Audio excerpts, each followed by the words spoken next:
Go. Hey everyone, I am the GI Joel, and this is my very good friend and collaborator, Tyler. And we are from GTX. Hey. Say hi, Tyler, yeah. We are from GTX Comics, and this is our very first ever GTX Comics book review. We're just two guys with a dream of one day owning our own comic book shop. So be sure to give us a like and subscribe, and follow wherever you're at, and kind of join us on our journey here of going from just two lifelong friends and collectors to hopefully business owners of our very own comic book shop. And today for our first episode of the GTX Comics review, we're reviewing Mr. Miracle from Tom King and Mitch Gerads, 2017. Absolutely fantastic book. And to start off, we're going to do a little bit of background and history. If Tyler, you want to give us a little background on Mr. Miracle? Mr. Miracle was first created in 1971 by Jack the King Kirby when he left Marvel after his fallout with Stan Lee. DC, I guess, saw that as an opportunity to snag the golden goose. snag the golden goose. He created a few different comics, starting with Superman's pal Jimmy Olsen. And then went on to create the New Gods, and then, Forever People, New Gods, and then Mr. Miracle. And most of those series actually ended up getting canceled along with Mr. Miracle, but Mr. Miracle actually ran the longest, which I think it ran about 18 issues. Yeah. It's probably the most closely related book that Jack Kirby did to his own life. I feel like is definitely his most personable book. Yeah, I just learned that recently too, while kind of researching for this video here and this discussion. And it really was. He definitely seemed like Mr. Miracle was his baby of those worlds he created and everything. Mr. Miracle definitely seemed like it was important to him, which is pretty great. Oh, most definitely. It pulls a lot from his life. He even has Stan Lee as a character in the book that we can later discuss. Yeah. Big Barda is based on his wife. Which I thought was really, really cool. Yeah, it makes Big Barda even cooler than she is.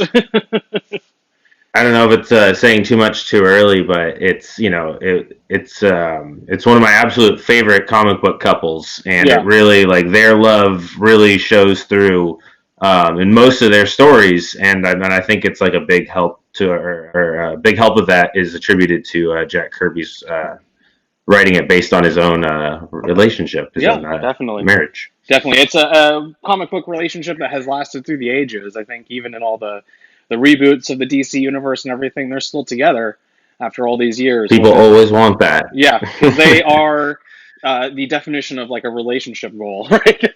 They really are pretty great together.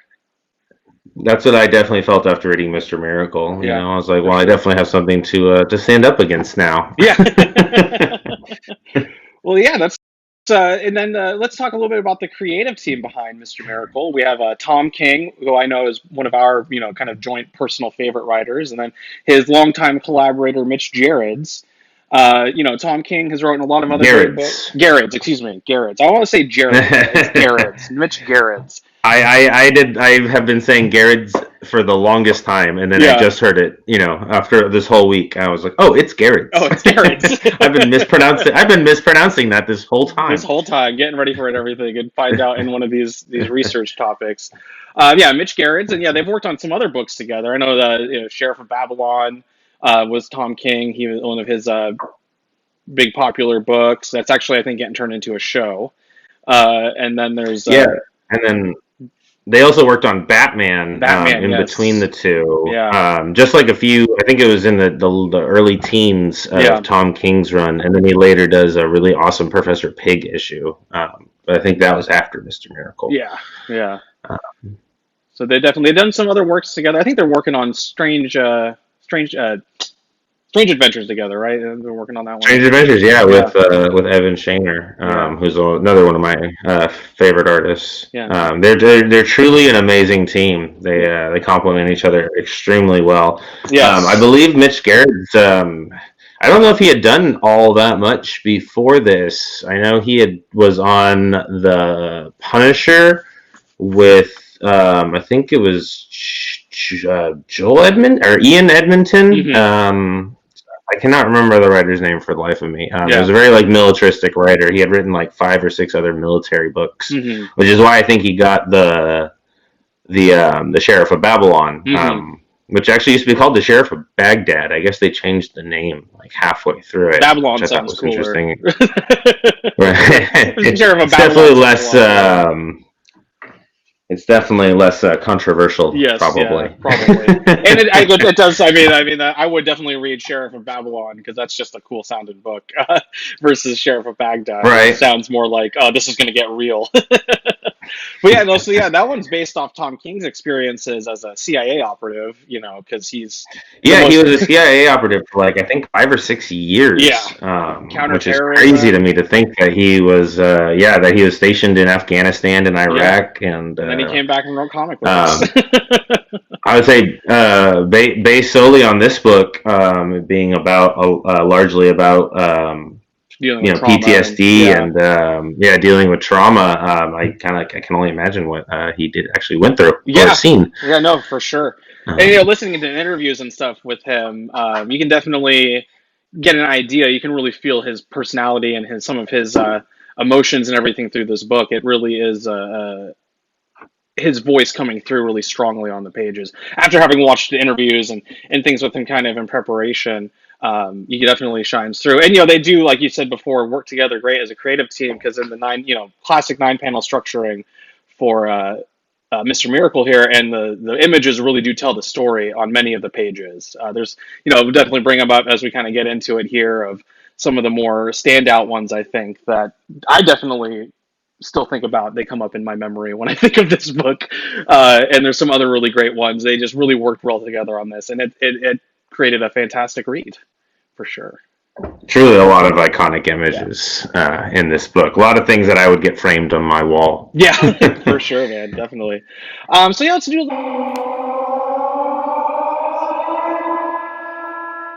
a little brief synopsis of the book, a little bit of a review here. So in the beginning, it starts with some very classic Jack Kirby-esque third-person narration, gives a real brief background on the character, a little bit of origin story for those that aren't familiar with the New Gods. So I thought that was really I just wanted to say that was really, really cool of Tom King to add the beginning and ending notes that Jack Kirby actually put in the first 12 issues of his Mr. Miracle. I did not know that.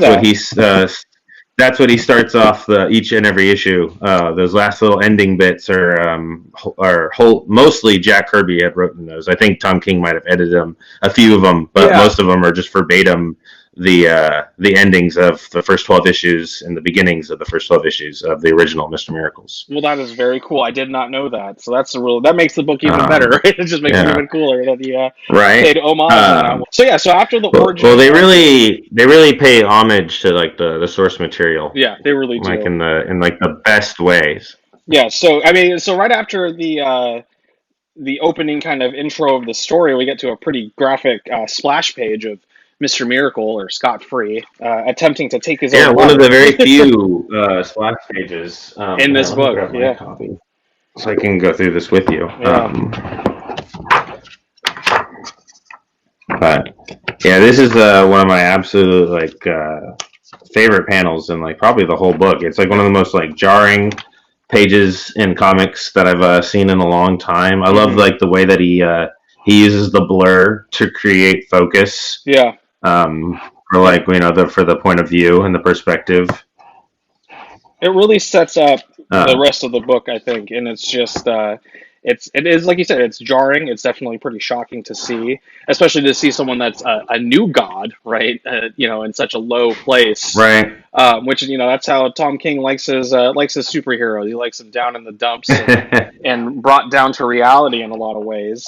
And you can only imagine down to their core, stripped down to who they are, right? And you can only imagine with even in the beginning, it talks about his childhood and stuff, and then it's boom, this is what it leads to, it leads to this moment on his bathroom floor.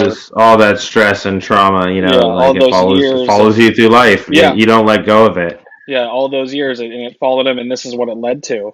And then, Barda takes him to the hospital. People kind of find That out was about like one it. of the my favorite parts because I could just imagine it like almost as if it was like a movie, Yeah, him just like it just cutting to him going through the process of getting out of the hospital while everyone's yelling and yeah, talking at him yeah, while he's not, he's just completely drowned out, even Barda. And then by the first thing he said, it says is well, just when Orion confronts him in his living room. yeah, Barda's asleep on his lap, probably exhausted yeah, from the entire experience. You can see her like just like sobbing yeah. on the page before that. Cleaning the blood in the Just like you could bathroom. Yeah, really, right? Yeah, and her just saying like, "Oh, let me do it. Let me scrub the blood," yeah, and then it's yeah. like obviously he really doesn't want her to have to like clean up like it's almost like cleaning up his shame Yeah, in a or lot of ways, definitely, man, definitely. his fear.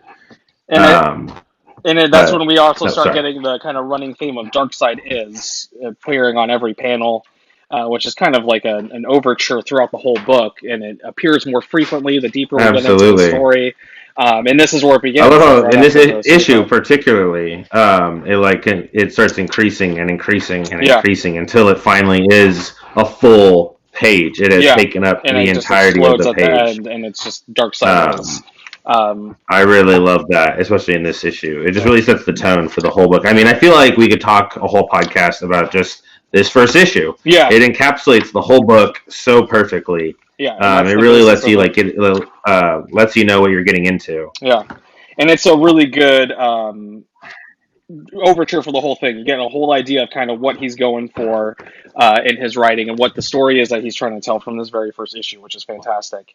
And one of the things that I kind of notice after reading through it a second time and a third time and everything getting ready for this is that I feel like this issue really, if we're going to, I was almost looking at it through the stages of grieving, and this first one, he's still in denial, even at the end of the issue where, it's just that every time he gets knocked down, stand, it's not even, he's not even allowed to Yes. really, he's not even allowing himself to really experience this horrible thing that he's gone through.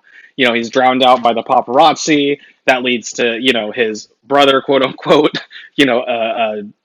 confronting him, Mm-hmm. and then it's just from then on it's just stand. Don't even like just get back up. And Right. Don't almost think. don't think Just about get through it. what Yeah. you've been through. Don't sit and contemplate, and it's just stand. And then it kind of progresses throughout the rest of the issues. So yeah, I mean that's the first issue, and it is just loaded. I mean, like you could read this 3 or 4 times and pick up something new probably every time. Which I don't know if that was their intention when writing it, Right. but man, it is. There's a lot of there's a lot of meat on that Well, bone for sure. even the standing bit, it comes back to it later, where as opposed to it, him taking his licks or his, noting his shame, taking his punishment. Yeah, Later, Barda uses it as like a sense of like kind of rallying, like yeah, tell them to get up, like yeah, stand, like you got to keep going, yeah. like keep fighting, keep going. And I really like how they kind of turned that around Yeah, she really kind of, it later in the seems, book. I started noticing too at the almost every end of every issue, she was like the one who like pulled him back down into like just get it together, Scott. Oh, Like, absolutely! just get It's it his. together. Get It it all in Bart a is his bag. anchor. Yeah, for sure. One hundred And if you percent. notice, I feel like it's the only time that he's being honest is when Yeah, he's with her. yeah, And it's when it's like he says exactly what he feels, and then she like refuses it. yeah, She's like, "No, you're being an idiot. yeah. Like see the things that we have, what we've built together, and it's just End of that beautiful." first issue leads right into the war, which also I noticed too after reading it through that how the art changes and stuff. I'm glad I listened to that interview with Mitch Gerads about the art changing when they're on Apocalypse versus when they're in their Right, on using Earth that and like a color, a color palette for each different place, as yeah, opposed to making everything just rendering everything till it's like look the it's same. specific color. This is the second issue is by and large one of my favorites, Hmm.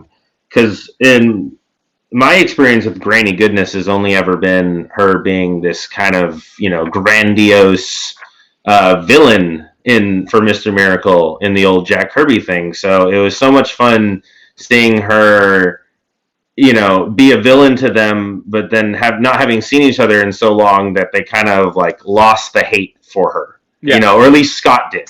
yeah, And actually love that contrast too, where Barda clearly has not lost any disdain for Granny Goodness, and she is, her mind was made up, a long time ago, and it has stayed that way. Yeah. That they were, that she hated her, and she didn't want to be a part of that. Yeah. But then Scott, he kind of like turned around with it, was just like, oh, maybe she wasn't so bad, or, she did tell me these stories every once in a while. Horrible stories. And, right, yeah, and it is truly, everything was just like based in torturing him. Yeah. And I don't know if that was Tom King writing it as in like that was a way of perceiving stress and how it can turns into him like, oh, like a fondness for it, as opposed to general like, oh, this messing me up.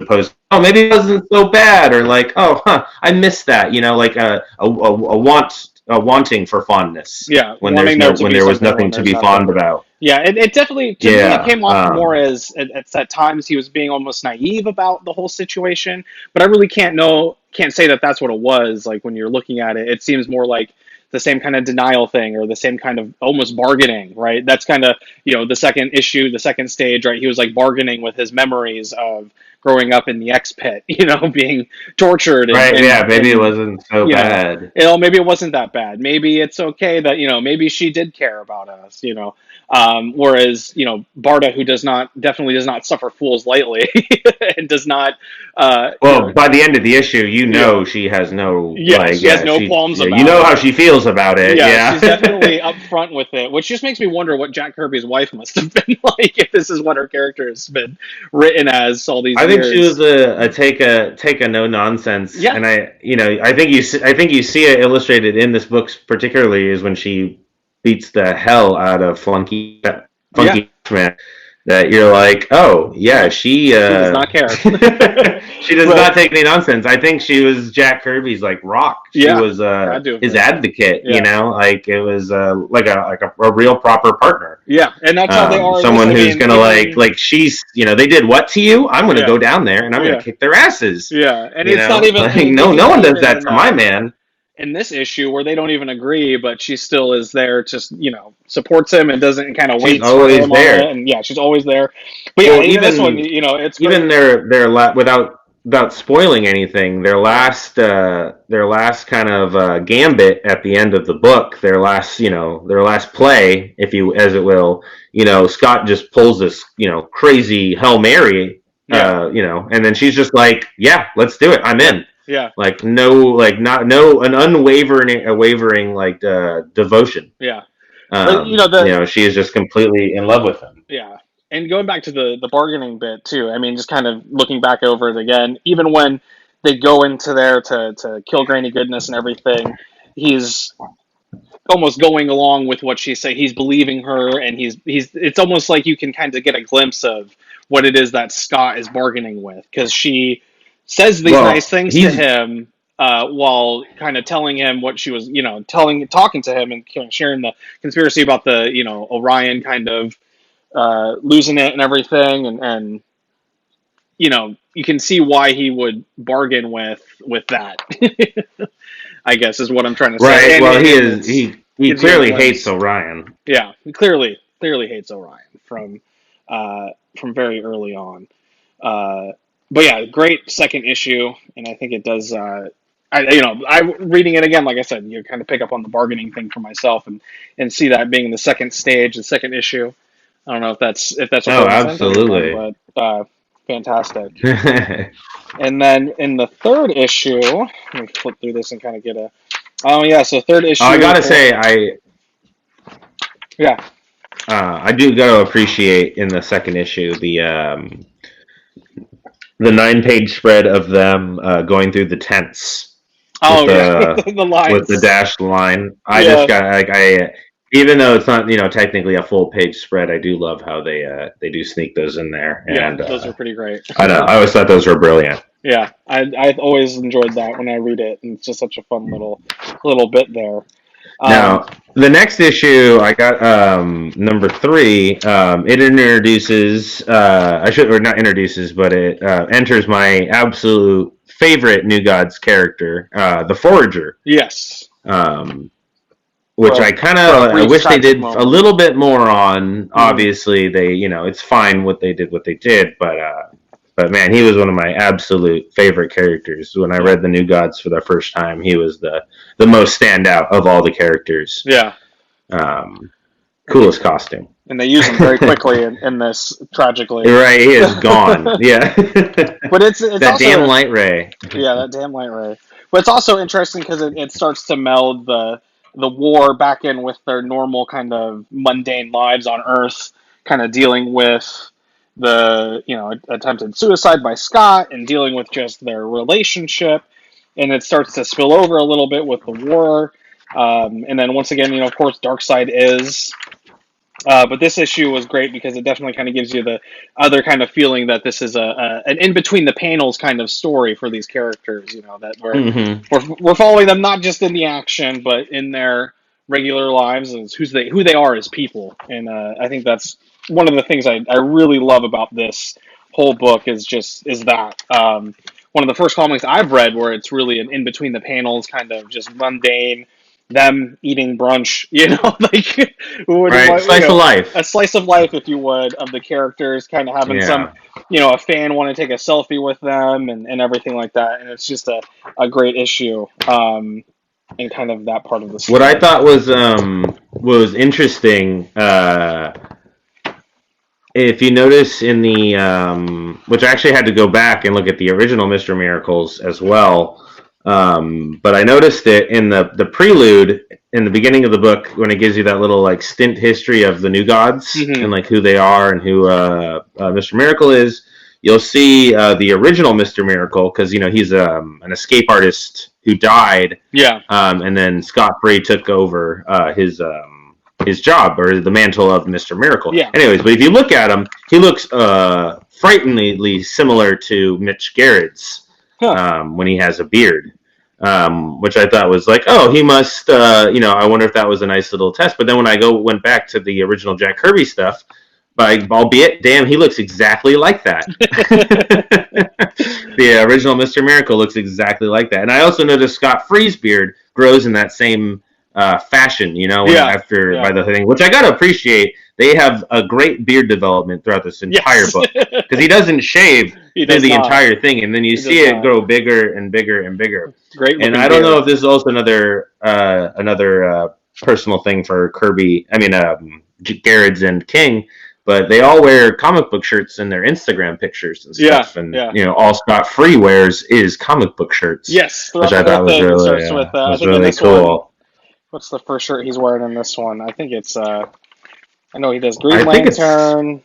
He does Flash. He does the Reverse Flash. He does Aquaman. He does a Blue Beetle. He has a Booster Gold. Yeah. I think he does a Sheriff of Babylon shirt at one point. And this one he's wearing Batman. The first one here, he's wearing a Batman. What I thought was really cool. I think at one point one of the Superman shirts changed colors too. Yes. Like it was red and then it turned blue. Which you noticed that too. Yeah. And then if you notice the last shirt he was wearing is a Strange Adventures shirt, which I thought was really cool. An Adam Strange shirt. Yeah. So I thought, oh, maybe that was like them like kind of hinting at like, oh, that's our next book. If you just look at Scott Free's last T-shirt, it's going to be our next project together. You definitely could have thought it through. So I thought that was kind of cool. Yeah, and they also really use the 9 panel in this one, especially at the end of the issue, with the weird Orion, and then his face becomes all distorted, and this is when they kind of start to throw the wrench into the is this reality kind of thing. Absolutely, which is just one of my. I also noticed parts. Tom King. I guess he gets a lot of his inspiration from Alan Moore, which if you look at most Alan Moore stuff, it's almost all 9 panel pages. And he's very he's known for his meticulous like page layouts and stuff. He doesn't really give the artist much room in terms of where everything's going. He has a very specific idea, and then from what I gather, Tom King seems to have the same idea. He's very very specific on like what he wants in which panel and which everything. He knows what he likes, and he knows how it's going to look, I think. Same with Brian K. Vaughan, which I noticed he mentioned a lot. He got a lot of his ideas from Brian K. Vaughan. So for the next issue is when we have the first of my favorite repeating themes throughout this book is the Veggie Tray. The Veggie Absolutely Tray. It one of becomes my very important later. yes, and it's one of my favorite little parts is the Veggie Tray. I gotta say, seeing Orion take a carrot, seeing Mr. Miracle eat a carrot kind of while sitting backwards, and it's just so casual. But they're like literally ruling on a life and death situation for him. Right, seeing Calaback and Darkseid Yeah, eat a carrot eat a is carrot. hilarious. It is an odd thing, but it's one of my favorite bits of this whole series is the Veggie Tray. I gotta say, I absolutely love the Veggie Tray thing. Right, it is the best touch. Yeah. I'm amazed they never did a Veggie Tray cover. Yeah, It was a little bit of a bummer that they never did that. I feel like we should have had a Veggie Tray while recording this. Veggie Tray cover, right, yeah. And this I could use a carrot. Really shows the kind of the fall of Orion, as far as becoming just really black and white, tyrannical, kind of corrupted with the new power of being High Father.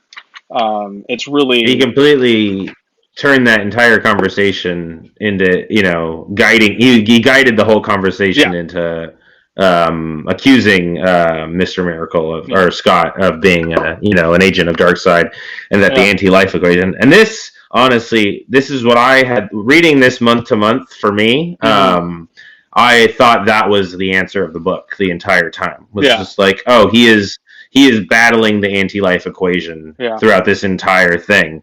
Because that first panel with Highfather in the first issue, he's saying, oh, Darkseid has the anti-life equation there, and we all know that means he can essentially tear life apart from like your will, or like down to your will, and like change reality.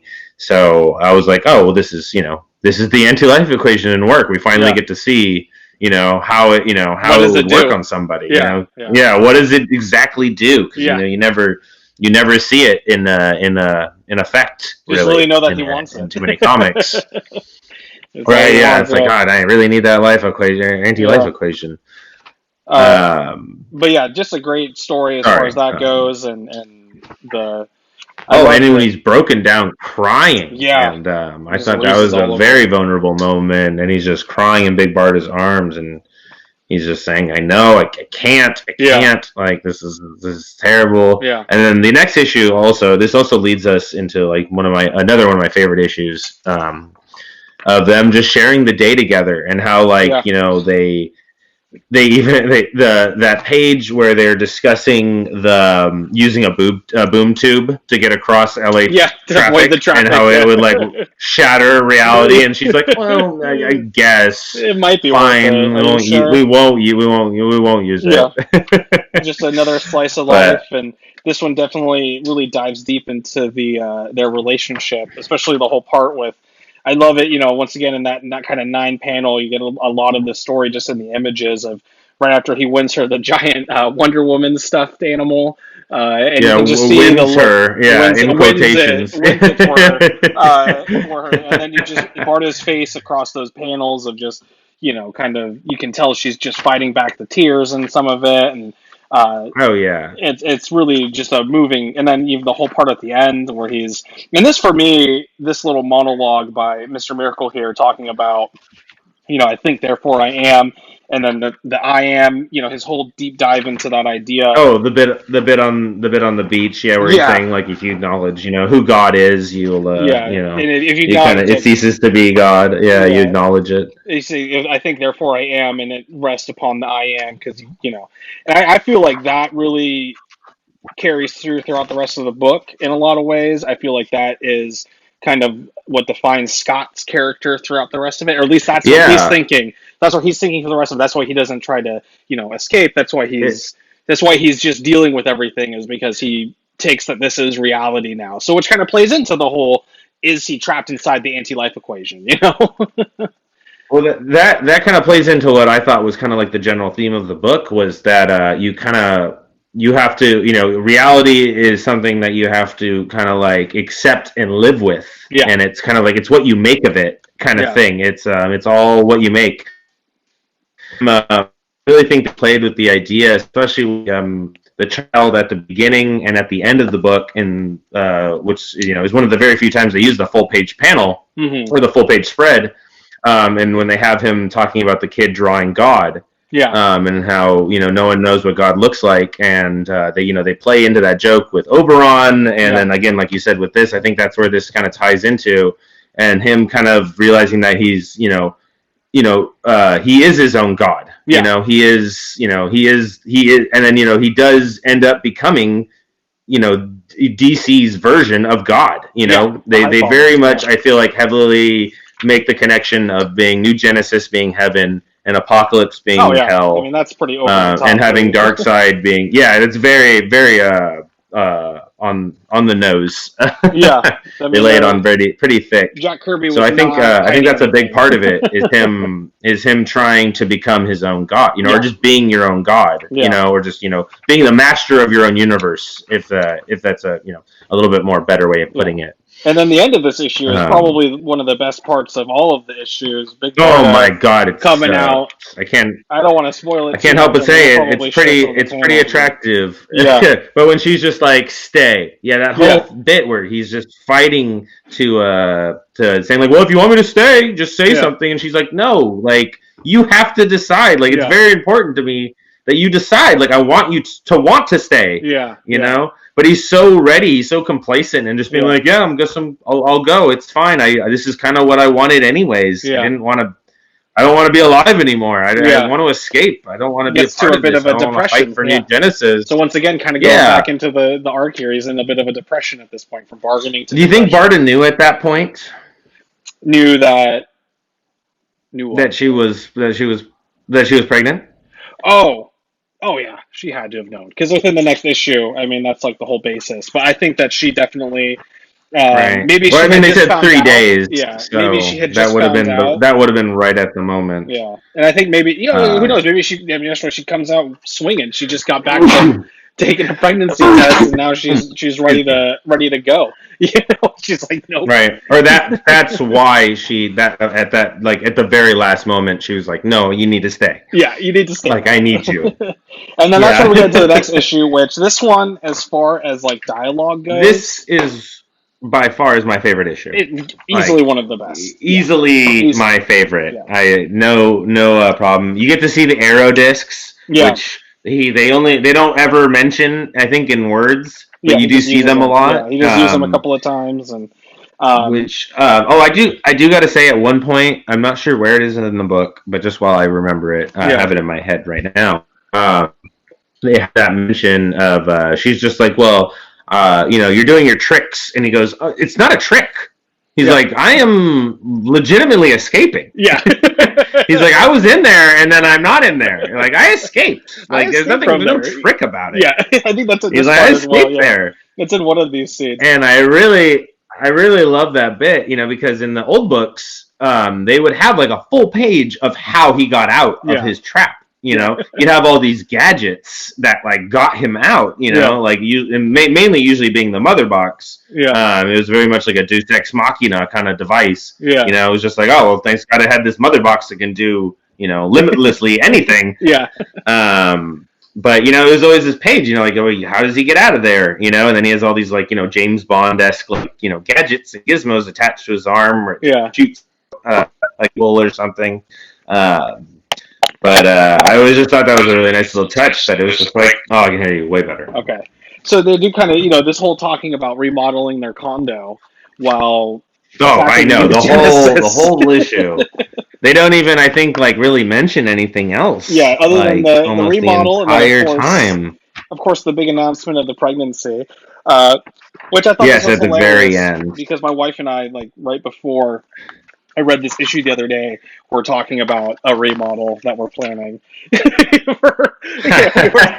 that conversation, then I get in here and I'm reading it. I'm like, this is eerily accurate. Yeah, right. Yeah. Like, oh man. And then it goes from nails it. This really mundane conversation, to kind of a big announcement, of course, of Scott finding out he's going to be a father and Big Barda is pregnant. To the death of Orion, and this really tragic scene where once again Oh, reminded. it's one of my favorite panels at the very end when you see Darkseid and you see like the remnants of an Omega beam that had like just excuse me.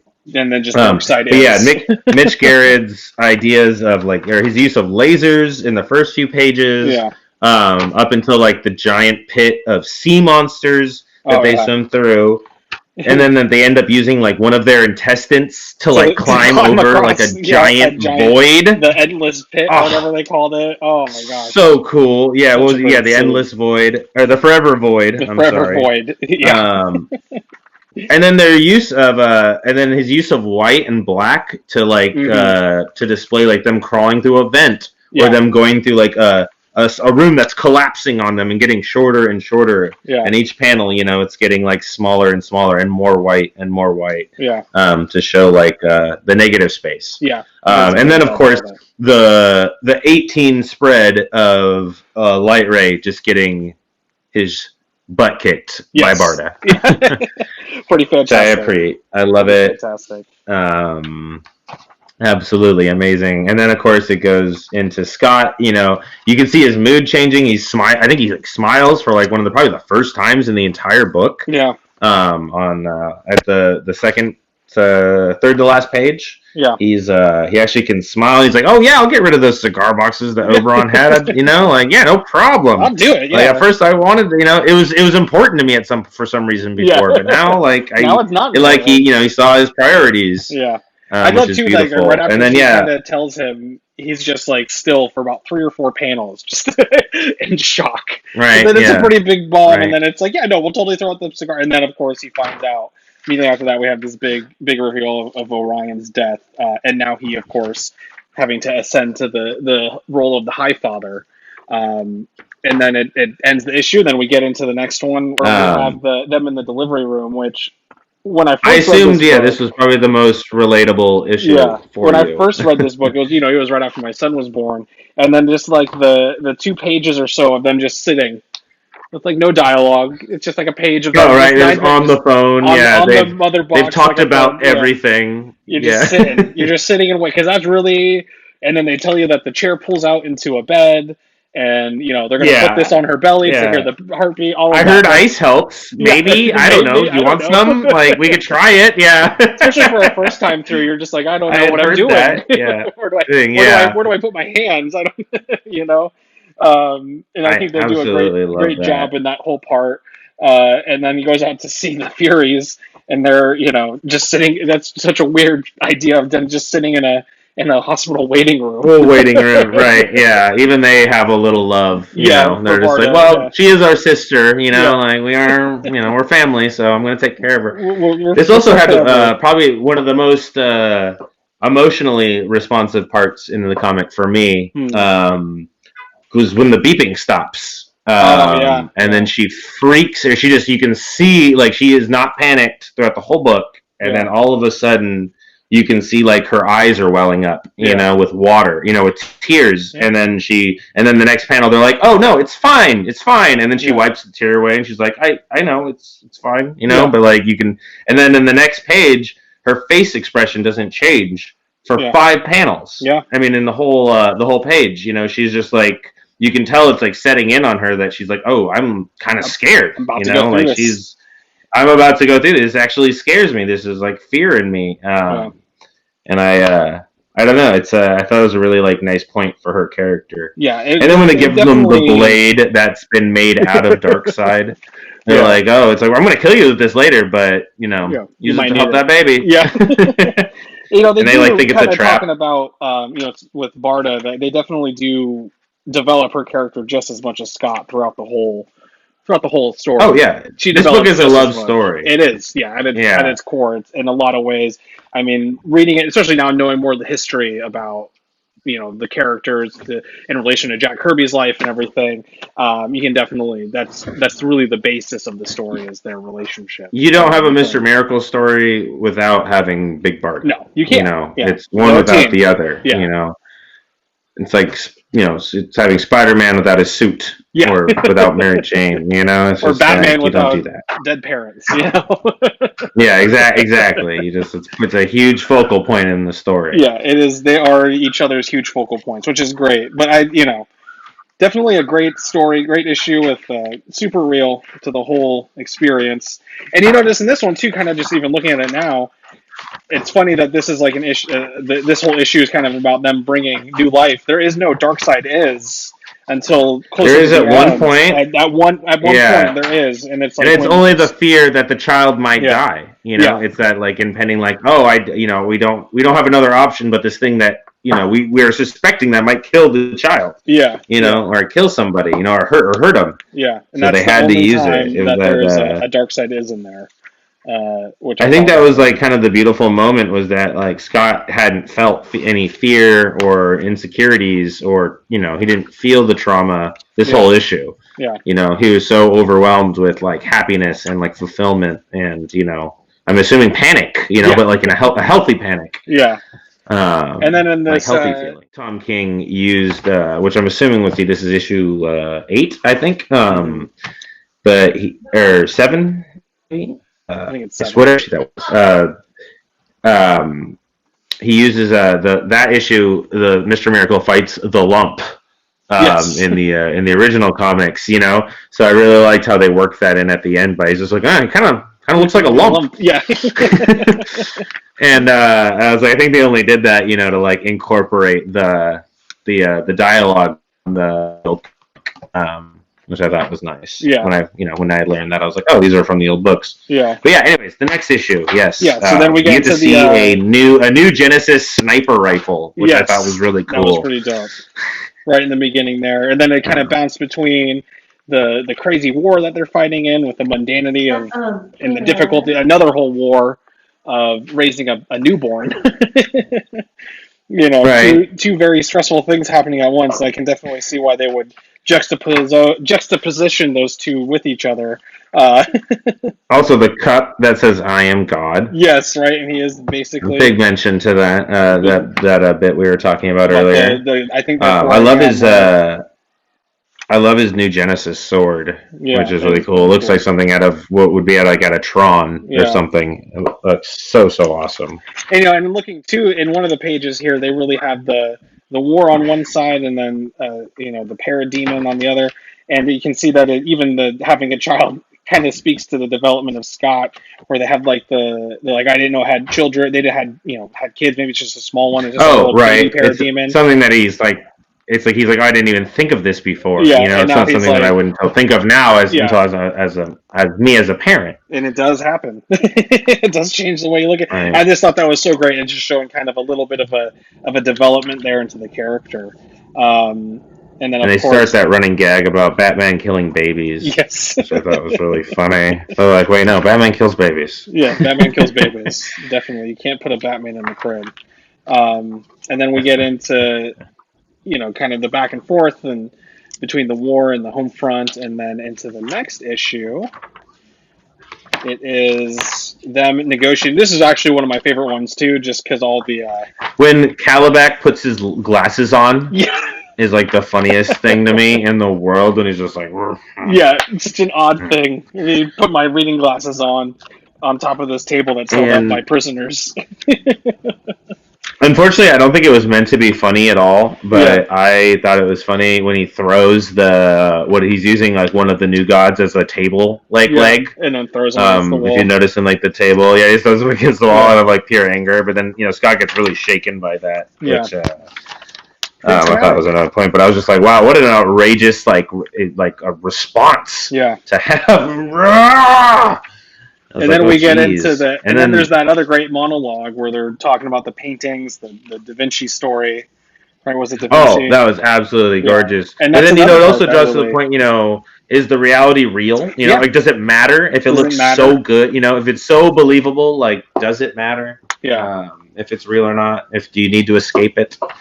That whole bit was great. And then how he's like, I lied about that story about Da Vinci. He's like, I just, when you're paying with God, like you're the son of God, you should probably have something to say. You gotta have something. Something to say. You gotta tell him some kind of story. And then they had the the bone wine or the god wine. Yeah, the god that wine. ends up becoming like a little foreshadowing Yeah. earlier. Oh, did you notice when Calaback freaks out right after he throws the gun at the wall?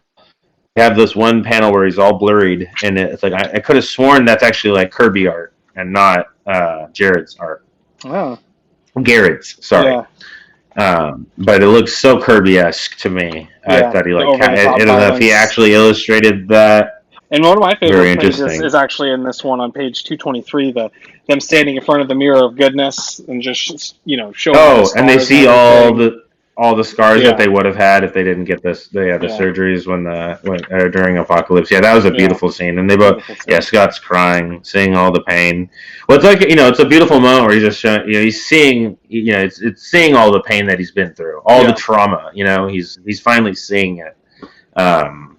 Yeah, it was a really beautiful moment. And they keep the mirror, and I like how they had that whole bit at the end where he's just like, the I mirror. can't believe you hung it in the bathroom. It's like, this is a very important mirror. It's very special, and you hung it in the bathroom. I went through a lot like, to get I'll it take for it down. you. I'll take it. I'll put it somewhere else. It's fine. That was right. That whole bit was great. But we're kind of and then following the loogie down. So.